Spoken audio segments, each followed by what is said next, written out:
एक बार एक किसान की घड़ी कहीं खो गई। वैसे तो घड़ी कीमती नहीं थी, पर किसान उससे भावनात्मक रूप से जुड़ा हुआ था और किसी भी तरह उसे वापस पाना चाहता था।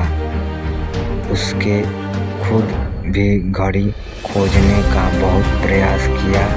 कभी कमरे में खोजता तो कभी बाड़े तो कभी अनाज के ढेर में, पर तमाम कोशिशों के बाद भी घड़ी नहीं मिली।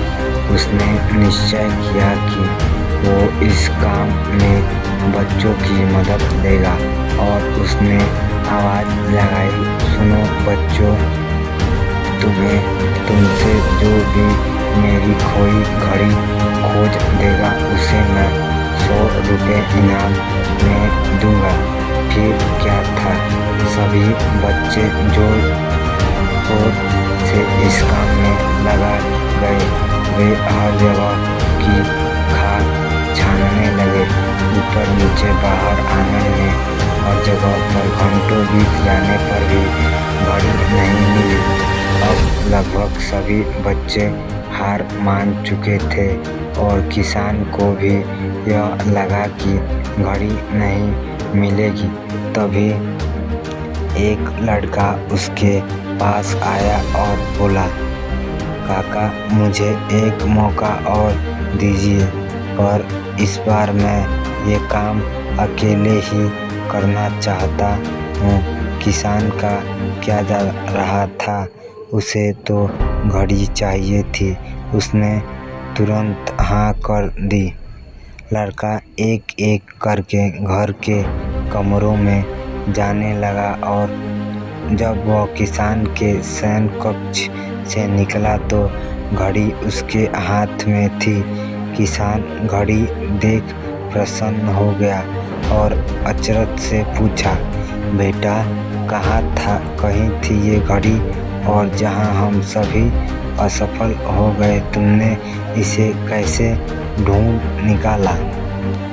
लड़का बोला, काका, मैंने कुछ नहीं किया, बस मैंने कमरे में गया और चुपचाप बैठ गया और घड़ी की आवाज़ पर ध्यान केंद्रित करने लगा। कमरे में शांति होने के कारण मुझे घड़ी की टिक टिक सुनाई दे गई, जिससे मैंने उसकी दिशा का अंदाजा लगा लिया और अलमारी के पीछे गिरी ये घड़ी खोज निकाली। फ्रेंड, जिस तरह कमरे की शांति घड़ी ढूंढने से बरकरार साबित हुई, उसी प्रकार मन की शांति हमें लाइफ की जरूरी चीज़ों समझने में मददगार होती है। हर दिन हमें अपने लिए थोड़ा वक्त निकालना चाहिए, जिससे हम बिल्कुल अकेले हों, जिसमें हम शांति से बैठ कर खुद से बात कर सकें और अपने भीतर की आवाज़ को सुन सकें। तभी हम लाइफ में अच्छे ढंग से